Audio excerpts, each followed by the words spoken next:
Hey, what's up, everybody? Andre Reese.biz. All right, guys, just kind of checking back in with you guys to do a real quick video here. If you guys are noticing, I didn't have this feature in a number of my videos. It's back now. I kind of figured out what was going on with my gimbal, so we're now in good shape. But I want to talk to you guys today about, especially now with it being the holidays, I want to talk to you about reseller mistakes and how to deal with those. And so one of the biggest things that I've done, as a reseller, and I know a lot of you guys have done the same thing as well, we make a lot of purchase errors, and the problem is, what do you do with those individual areas?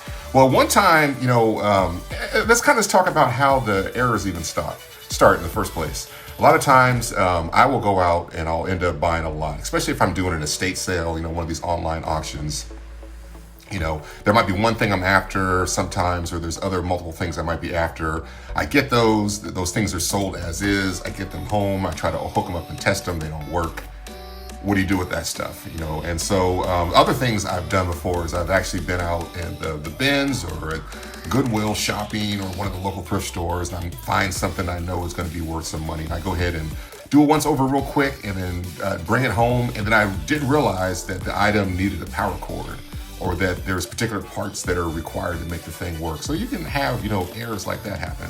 And then other times too, in the field, I might actually see something that is so inexpensive and my time is limited that it's not even worth me even taking the effort at that point to go ahead and research it or test it real quick, because ultimately in the end, I'm paying, pennies for the item, and it's worth the risk. So in the end, as us salvage resellers are, we try to go out of our way. I know a lot of us do, and we take a lot of pride, and we really enjoy what we do. And one of the things that I really get a lot of pride from is actually saving items from the landfill, which is great. So you're taking items that people have discarded, you're buying them. A lot of times you're getting them for free. You repurpose them, you give them new life, and then you send them off someplace else in the world where a person that's going to still have, love, admiration, and appreciation for the item will hopefully cherish it and use it for, a numbers of years to come until it doesn't fit their life. Maybe they'll donate it, and the cycle of life, kind of keeps rotating. And so one of the ways in the past that I've done to try to get rid of this stuff is when I was selling the Comic-Cons right now are all shut down. And what I used to do, my buying now has changed completely. Before, when I was buying stuff, I would actually go ahead and, buy lots because I was after certain specific things. I pay a minimum amount per item because I wasn't really concerned. Now I'm willing to pay a lot more for an item because I'm more dealing with, cherry picking situations, and I don't mind paying a little bit extra for an item to not have to get all the other stuff to kind of dispose of. And so one of the things I used to do before, when I was selling at the Comic-Cons, I used to actually have a dollar blowout bin. And it was really popular. A lot of the resellers that were there, the fellow vendors, they'd come over and they'd dig through it. And then also too, customers when they came in, what I have is I take stuff that wasn't worth anything, that was broken, or I couldn't sell it for a reasonable amount on eBay, with my time, effort, shipping, all that stuff. I dropped the stuff in the dollar bin, and people would say all the time, that like, wow, the stuff you have in your dollar blowout bin is better than the stuff you get at the dollar store, because it was a way for me to try to get rid of stuff and put it in somebody else's hands and, try to keep the stuff out of the landfill. So now that the Comic-Cons are canceled, we're not doing Comic-Cons anymore. So what do? I still have stuff that I come across that I can't get rid of, that I don't want to get rid of. I don't want to send it back to the thrift store because it might be broken or whatever. But the question is, what do I do now to get rid of that stuff? So what I kind of started doing recently, this is probably maybe a month and a half ago, I started setting aside stuff in a box. And stuff that's still, and if I'm gonna sell it on eBay, I wanna make sure that the stuff all works. So I set aside stuff that is in good shape, good condition. It just doesn't have any economic value to try to sell it as a one-off. And this is what I developed. All right, you guys see this? All right, these are very popular right now on eBay. Let me see if you guys can kind of see it here. Maybe reposition it.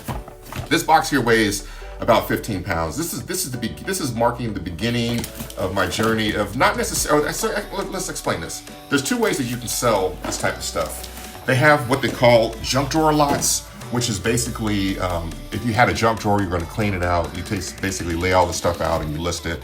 And you let people either bid on it or you set a price on it and let people, do best offers, whatever it might be. And then the person buys the whole thing, you ship it off to them, and then they receive it. The other way that people do it is they actually take, boxes and then they put random stuff inside of them. They don't let you know what they are, and they sell them as mystery boxes. And I remember in the Comic Cons, the mystery boxes were always really, really popular. But, I would rather have somebody buy something that they're going to want and appreciate, more so than having a bunch of junk, arrive at their house. So at this point right now, I've decided to choose the route of doing the junk drawer lots. So like I said, this is my first junk drawer lot that I will be selling on eBay. Like I said, it's about 15 pounds or so. I weighed it. I've already gone and listed it.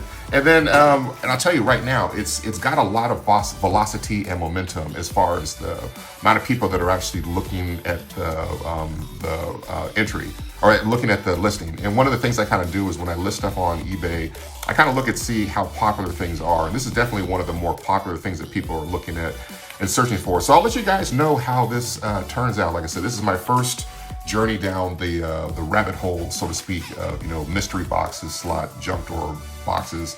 And I feel good because I'm keeping this stuff out the landfill, hopefully relocating it to somebody else that's going to appreciate this stuff. And I've already started a second box, so right now, as soon as I sealed this one up, I had items that, I had 5 or 6 items now that I have for the next box, so let's see what happens. So like I said, hope you guys, maybe consider using this option to unload stuff that you guys don't want anymore. And it's definitely a way to try to make money. If it doesn't work, I'll just take the whole box over to Goodwill and give it to them and let them, deal with it. They'll be more than happy to have the stuff. But I hope you guys are having an incredible holiday season. Always try to think out the box, and especially now when we have these unprecedented COVID times. Take care, guys. Be safe, and I'll check back with you guys again. Peace. Hey guys, thanks for sticking with me all the way to the end of this video. Visit me directly at andrereese.biz. 4 things to do: like, follow, subscribe, hit that bell. Stay safe, guys. Lift the glass to freedom. Stay woke and don't get TikTok. Take care. I will see you guys in the next video.